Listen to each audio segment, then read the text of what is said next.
Cliff Rosenberger, whose resignation in 2018 opened up a revolving door of Republican Ohio House speakers, has been told by the FBI that he is no longer a target of investigation.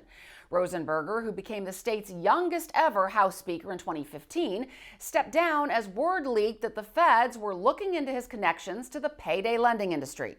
I talked with Rosenberger's lawyer, David Axelrod, who's a former assistant U.S. attorney and former special prosecutor for the state of Ohio. So tell me about this letter. What exactly did the letter to this former speaker say, and is there any reason to read any more into it than what was actually in that letter? Well, what the letter says is that he's no longer the subject or target of an investigation. That's important because a target is somebody that, under the Department of Justice manual, a target is somebody that more or less, this is not a precise definition, but more or less the government has decided they want to prosecute and they're building their case. And they send that sort of a letter to a prospective defendant so that he doesn't inadvertently waive his or her constitutional rights, not knowing that he's a target. A subject, though, and that's really what's most important here, a subject is a very broad term. A subject is technically, according to the Department of Justice manual, a subject is anyone who's involved in the events under investigation. Now here, Speaker Rosenberger was clearly involved in House Bill 123, payday lending reform, which was the subject of the investigation, but by excluding him as a subject, that means he's nothing but a witness. I mean, ultimately it means this means they have closed their investigation after 6 long years. This investigation seems as if it's gone on forever. We calculated the other day, and since this investigation started, since Speaker Rosenberger resigned, there have been 4 House Speakers and 3 United States attorneys. Think about it. There was Ryan Smith, Larry Householder, Bob Cupp, and now Jason Stevens. In the U.S. Attorney's Office, there was Ben Glassman, David DeVillers, and now there's Ken Parker. All of that happened during the period of this investigation. And a clearance or closure letter is very rare. It is. I'm aware of 3 or 4 that they have issued in this district in the last 20 years or so. The first of those was to Larry Householder. I was just going to say, one of those was to Larry Householder, and I want to get to that. But first I want to ask you, Speaker Rosenberger put out a statement saying, quote, "It feels so good to finally be vindicated of all charges." Do you see this as a vindication, or is there a difference between vindication and just the closing of an investigation? Well, technically, it's just the closing of an investigation. As a practical matter, it's vindication. We've been making presentations to the U.S. Attorney's Office and arguing with the U.S. Attorney's Office and been scrutinized by the U.S. Attorney's Office for years. Multiple presentations, sworn statements by people who were involved in the investigation. We had sworn statements from, for example, Kirk Schuring, who managed House Bill 123, payday lending reform, through the House and through its eventual passage. And he said that Speaker Rosenberger did absolutely nothing to impede the legislation and actually supported it. We had a sworn declaration from Bill Seitz, who is then House Majority Floor Leader, I think, that said essentially the same thing. He had been involved in it. So we've submitted all sorts of evidence and other information and documents to the U.S. Attorney's Office, made PowerPoint presentations, and been scrutinized to the nth degree. We've been under the microscope. And as you might gather from the fact that they issue these letters so rarely, they're very, very careful about doing it. And I don't believe they would issue a letter to somebody against whom they had any significant evidence. You mentioned former Speaker Householder.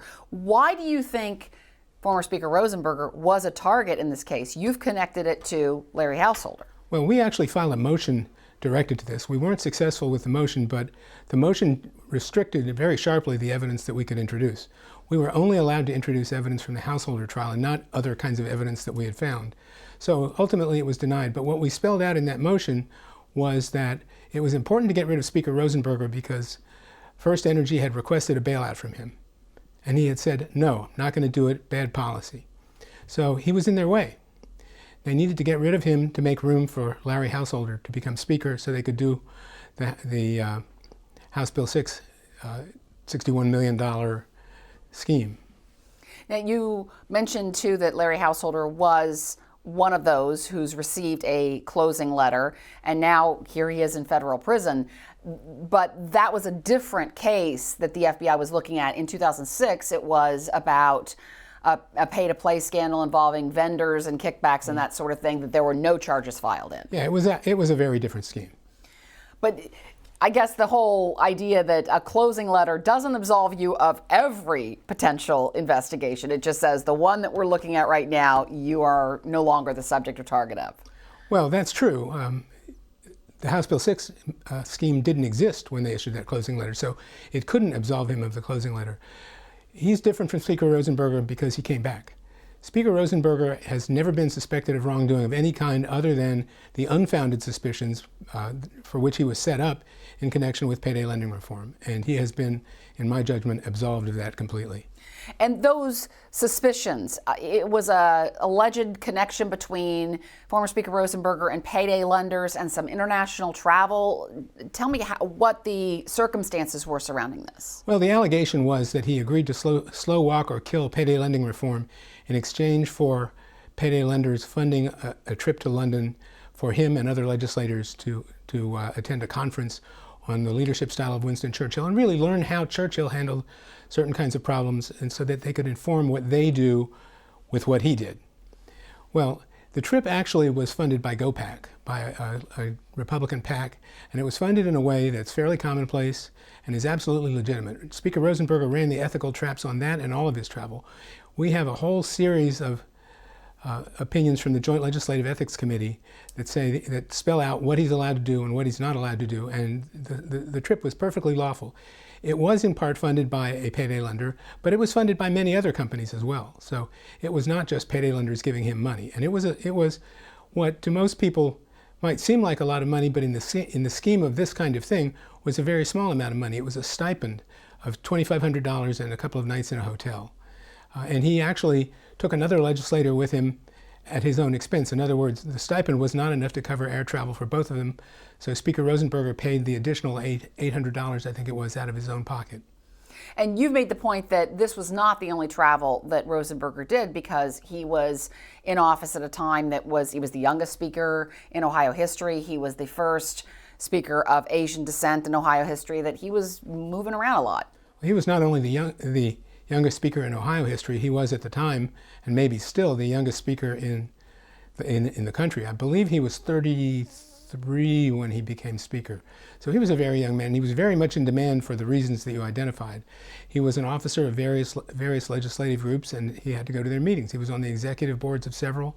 So the travel was not something that he invented. The travel was to go places that he was invited. And, organizations have meetings They don't go to cold and wet places to have meetings. They go to nice places. And so as a result, he wound up going to nice places to discharge his duties as speaker. The other thing to keep in mind is that Ohio is a big state, and there's a lot of money that makes up the Ohio economy. And it's important for Ohio to be out there and gathering support and talking to businesses about coming to Ohio and doing those sorts of things. So there's a lot of value. That and many other ways, legislative travel is valuable. And so what is the former speaker doing now, and how does he look back on this after 6 years since he resigned?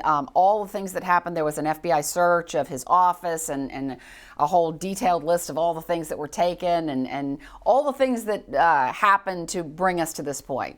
Well, I can't really say how he looks back on it. I mean, he's been doing some independent consulting, but that's the problem. He hasn't been able to get a job in his area in politics because of the investigation hanging over his head.